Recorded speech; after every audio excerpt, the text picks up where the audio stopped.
Good morning. Today we have with us an esteemed member of the chemical engineering fraternity, Mr. P. Vijayaraghavan. Mr. P. Vijayaraghavan joins us at BITS Pilani as chief guest of SCHEMCon 2012 being organized on campus. Mr. Vijayaraghavan attained his bachelor's degree in chemical engineering in the year 1969 from the AC College of Technology, University of Madras. He went on to attain a postgraduate diploma in management from the All Indian Institute of Management Association, New Delhi. He is now the president of the Indian Institute of Chemical Engineers, and up till last month he was also the president of Reliance Industries Limited, Vadodara division. Mr. P. Vijayaraghavan has over 42 years of experience in the chemical engineering industry, and he is here with us right now for this interview. So I would like to ask Mr. P. Vijayaraghavan that he's had a lot of experiences in the field of chemical engineering, some good and some bad. If he could just elaborate about them. In this period, I have seen the chemical industry, chemical profession, engineering profession blossoming from transforming from a technology-oriented phase to a completely competency building stage where there was a complete bridge between the networking between industry, practitioners, the research professionals and the academicians. So the transformation took place in this period. I was able to witness that, and that challenge, it's a challenging task to keep this bridge alive and happening for the benefit of the chemical engineering profession. Okay. Next up, as budding chemical engineers, even I would graduate in a year. So we sort of have a stereotype that there are only petrochemical process engineers available when we go out and see the kind of options available. Now, as an active member of the Indian Institute of Chemical Engineers, you might have seen chemical engineers play a lot of roles in society and a lot of jobs that they have taken up. So if you could tell the other chemical engineers the kind of options that they have available when they step out in the industry, then we'd have a lot of motivation to go on. So if you could just tell us. Yeah, your question is right, Arushi, that people have certain stereotype impression about the chemical industry in general. But what happens is that, as you see that in my time, when I graduated, that the industry which was in what we call sunrise industry was the country had found a lot of oil deposits and the oil refineries have come, and as an aftershoot of that, as a downstream industry, petrochemical has become a sunrise industry. So people definitely felt that joining a petrochemical field will be a very upcoming career option for everybody.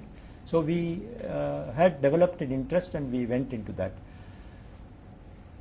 Unlike to that, the present situation is different, that there is a lot of avenues available. The world has grown very large, and the chemical engineering profession is targeted to people for improving the quality of life. So when you look at quality of life, it's not only petrochemical intermediates which are serving the chemical engineering, serving the society, but also other industries like healthcare, like IT industry. All these have developed, biotechnology has developed, the pharmaceuticals have developed. So many other industries have come up, which is going to have a supporting role, complementary role, and even a steering role to the society's needs. So I don't see that there is any more need for stereotyping to any one particular field. You can have so many options, so people should see which option of theirs is to their liking and then choose that option. Where the passion, where you have your passion, you have to find out.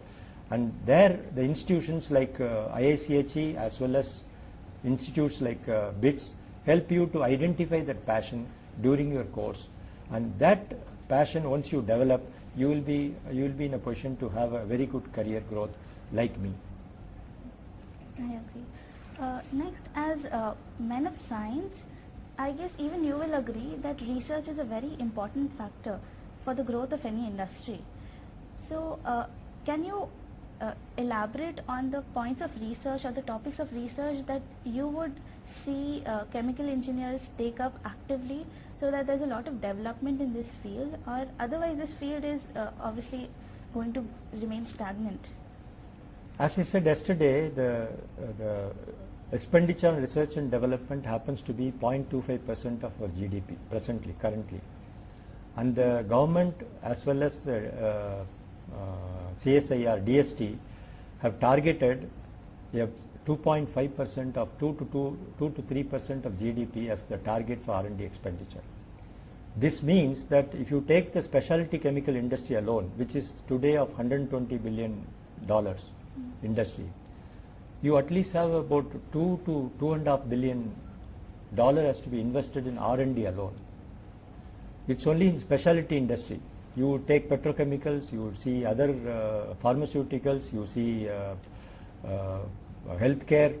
There is a large amount of R&D expenditure which is targeted, and it's going to happen. So chemical engineers have a very good potential to use this to not only do basic research but also create so many new assets, so many new applications, new systems for the improvement of any systems, as well as working on plants as well as the systems which we develop. By and large, if you see R&D, it's not that R&D has to be a separate vocation. It can be intermingled with even at the time of your studies as well as at the time of your profession. For instance, if you take a cue from, as I mentioned yesterday, if you take a cue from nature, some of the natural processes are very extremely energy efficient. Like I told about the process of photosynthesis, where the plants convert carbon dioxide into oxygen and keeping the greenery. That itself is a very energy efficient process that gives us a direction that how we can in future look at such natural processes which can help us to develop more and more new processes. And also in the safety field, one of the key areas which are coming up nowadays is that the country and the society at large is very sensitive to chemical industry because of the happenings like Bhopal, etc. They are very apprehensive about having a chemical industry amongst their midst because they are worried that some catastrophe may occur. So there the research and modeling research can happen, how to prevent such incidents, how process safety can be taken care of, how a quantitative risk analysis can be done of the industry, and then how preventive measures can be built in the systems. That's a very vibrant area, very interesting area for chemical engineers to undertake. Yesterday also we talked about in one of the lectures that even how the human mistakes can be avoided, human errors can be avoided. That can be how the research can help in that, how the systems can be help in that, and students can develop certain studies in that. So the field is very large. In the research area, there is not only finding out new patents, but putting those patents into applications. That is also a point. So we are very weak in that. Though we may be good at doing basic research, we publish papers, but the paper publishing has to result into patents. The patents have to get registered, the patents have to convert into process, and the process have to go for application of real products. So that is where the cycle needs to be completed. So the chemical engineers have a great potential in each of these areas, not only in basic research, developing patents, converting that patents into useful processes. Chemical engineers have a very stellar role into that. And then today the instrumented systems, the layer of protections which you build into the chemical plants, there the chemical engineers input is very, very essential, and that's why they play a very major role in that. Yes, sir. That is definitely a lot of topics that people can get into and play an active role. Keeping all of the chemical engineering part aside, you've played an active role in several institutes and positions. So how is it that you find time to do things for yourself? Even right now you're managing a lot of things together, sometimes simultaneously, sometimes these things overlap. It's quite right that one feels that when you are in a very senior position in an industry, you don't get time to do many things. So everybody thinks that one will be very busy, will not be available for other things. But once you develop a passion to do something, you automatically find time for those things which are very dear to your heart, very dear to your very dear to yourself, and your interest, your passion, that has to drive that. In life, I believed that there are health of three things are important all the time: health of your body, health of your relationships, and health of your material assets. And in order to take care of all these three healths, one health is very important, is your health of your mind. So you have to build a strong mind to take care of these things, and that happens only when you allocate time to strengthen your mind. You allocate time to do each of these activities, like health of your body, health of your relationship, health of your material assets. The material assets only, it comes to your profession. The profession is not all in all. Profession is only one part of your life. So this realization, when it happens, of course it doesn't happen in the initial period of your profession, it comes later. But once that comes, you always easily find out your own methods of identifying time to do many things of yours. So initially I also did find it difficult to do that. Some of my mentors, like I had very good, some of the chairman, managing directors who were leading our company, I had direct interaction with them, and I learnt a lot from them, how they manage time. And that is how I pursue my own pursuits, especially on the non-professional areas also. Okay, so you have actually such a lot of experience, as in you've seen the world in so many different facets of world that you've experienced. So right now, when we are going to step out into the industry and see the real world, as they say, so is there something that you want us to be aware of, a kind of motivation that you want to bring out to the students, words that you want, a message that you want to give to the students?